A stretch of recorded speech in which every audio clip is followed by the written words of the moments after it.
Blog Talk Radio.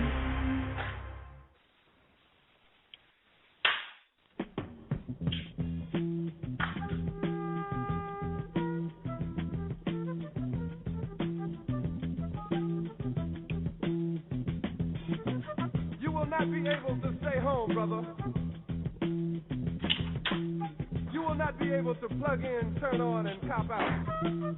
You will not be able to lose yourself on the shag and skip out for beer during commercials because the revolution will not be televised. The revolution will not be televised. The revolution will not be brought to you by Xerox in 4 parts without commercial interruptions. The revolution will not show you pictures of Nixon blowing a bugle and leading a charge by John Mitchell, General Abrams, and Spyro Agnew to eat hog maws confiscated from a Harlem sanctuary. The revolution will not be televised. The revolution will not be brought to you by the Schaefer Award Theater and will not star Natalie Woods and Steve McQueen or Bullwinkle and Julia. The revolution will not give your mouth sex appeal. The revolution will not get rid of the nub. The revolution will not make you look 5 pounds thinner because the revolution will not be televised, brother. There will be no pictures of you and Willie Mae pushing that shopping cart down the block on the dead run or trying to slide that color TV into a stolen ambulance. NBC will not be able to predict the winner at 8:32 on report from 29 districts. All right. Good evening, beloved, and welcome to another broadcast of Gumbo for the Soul Radio. I'm Lady Serenity, a.k.a. Author Rachel Berry, and I am your radio mistress. So happy to be spending this time with you again. Got a wonderful, wonderful show lined up for you this evening for so many levels. We've got wonderful guests. We've got men of honor on our show, and we've also got our co-creator of Gumbo for the Soul with us, Miss Beverly Black Johnson on the line. Hello, Beverly. How you doing, girl? Hey, Lady Serenity, I am so blessed and happy to partake in another serving of Gumbo for the Soul. How are you? I'm wonderful. I'm excited. Today is a wonderful day for many reasons, especially because it is your birthday. So happy birthday to you. Thank you. Thank you for still being dedicated and taking the time to be here with us. I just want to say that my expected co-host, Mr. Joey Pigney, is busy tonight, so he will not be joining us, but the show will keep moving, and those that are here holding on the line, thank you so much for coming. If you want to speak to any of our guests at any particular time, please push 1 in your cue pad. We'll put you into queue so I'll know that you want to speak with myself or any of my guests. Again, today is a special day. We're advertising many things coming up from Gumbo for the Soul, but we're really especially excited about the Men of Honor publication that's coming out soon. However, this show is especially dedicated to Dr. Herschel Swinger, who passed away, unfortunately, on May 23rd of this year. Dr. Swinger is the founder of Project Fatherhood. He's the benefactor of Gumbo for the Soul, Men of Honor. I'm going to tell you a little bit more about our guest that's joining us. But before I do that, I just want to give you a little insight about Project Fatherhood. Project Fatherhood, named beneficiary, tongue-tied tonight, and the 4th of the Gumbo Anthology series. Project Fatherhood and Children's Institute, Inc. is excited about the possibilities of this new resource to heighten awareness. This consciousness raising will make a huge difference for the generations to come, and we're excited about being a part of it. Dr. Herschel Swinger. This was what he felt as founder of Project Fatherhood. A little later on in the show, I'll give you a little bit more insight and some talking points about why it's healthy for fathers to be a vital part of their childhood. And I'm sure our Men of Honor that's on our panel tonight will also let you know some of their background and why they agree.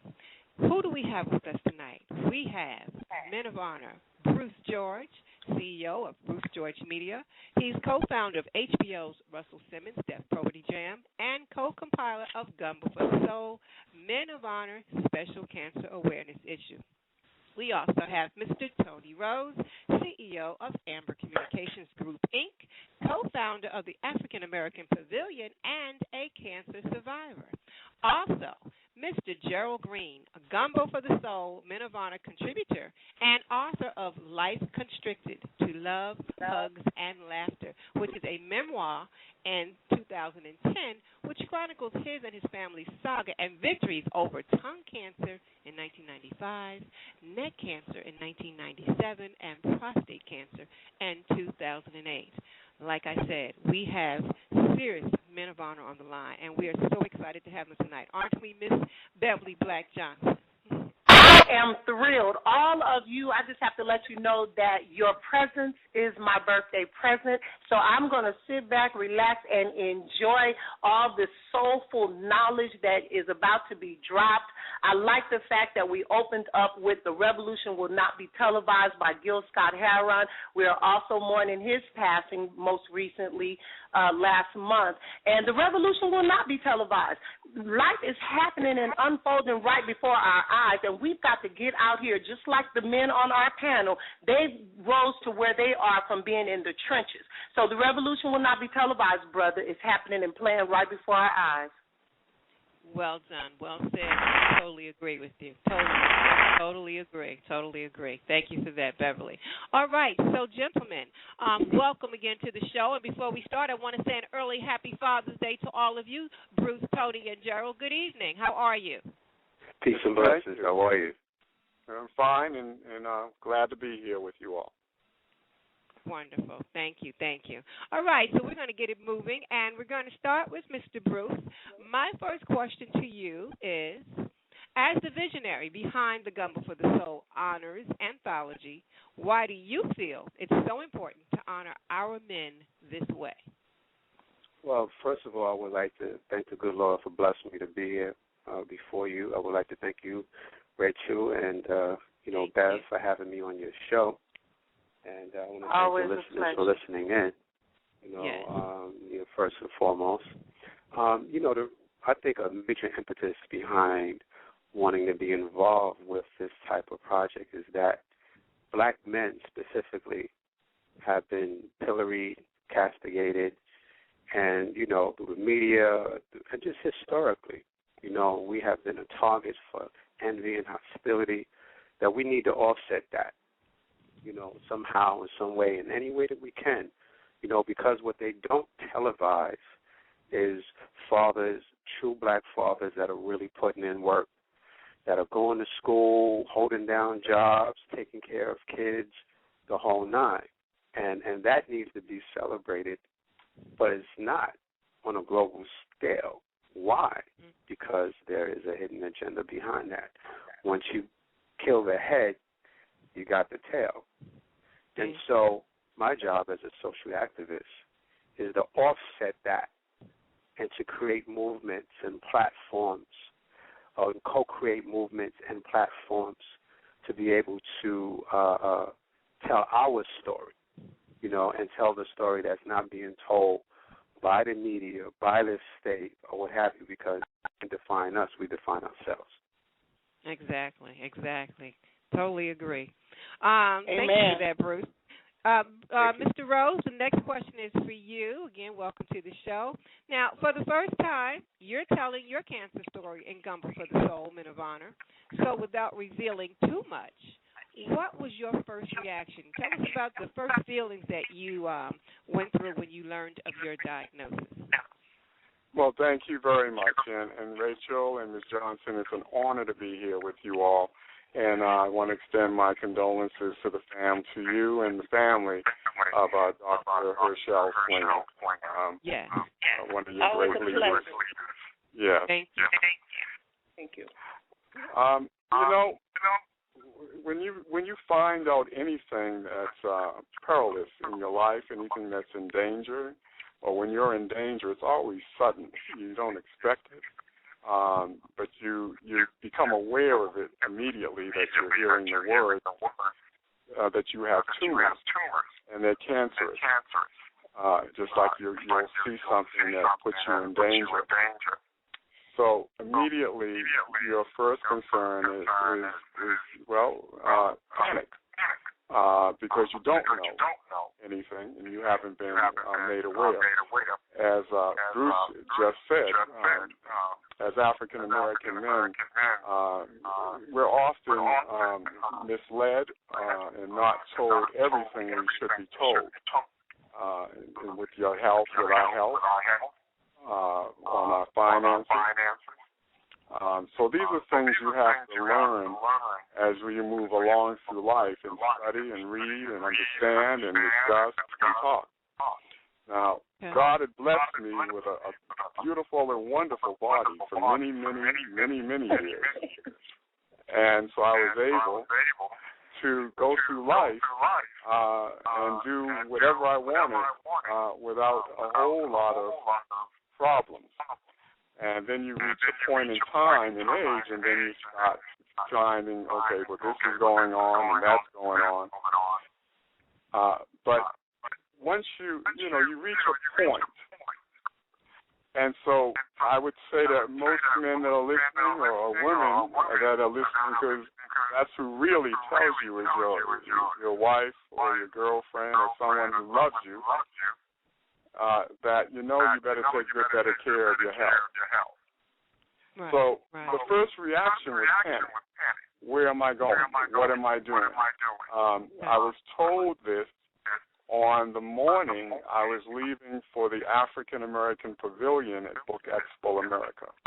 I'd had a PSA test 2 weeks before, and my wife was waiting outside in the SUV. We were on our way to the airport. So I just went out. Tony, can I just interrupt you for a second? I don't mean to interrupt you, but I'm hearing a whole lot of feedback. So if anybody that's on the line that might have the computer up as well, that might be why we're getting double exposure. I'm hearing it double. So I just want to say, if you're on the computer too, can you please turn that down? We're getting echo. Okay. So go ahead, Tony. Sorry to disturb you. Go ahead. You're on your way to the BEA. Yeah, I'm hearing a great deal of echo also, and I'm trying to compensate for that. Okay. Right. So when the doctor said you have Gleason A cancer, you have tumors, I said, well, it puts you in shock. But basically from that point on, I went into work mode, to tell you the truth. I went down. To make a long story short, I didn't tell Yvonne for a week. I did the BEA, the Book Expo America, the African American Pavilion. People had paid a lot of money to be there. We had to give a great show. The pavilion was kicking. We had our largest audience. I think we had about 25,000 people.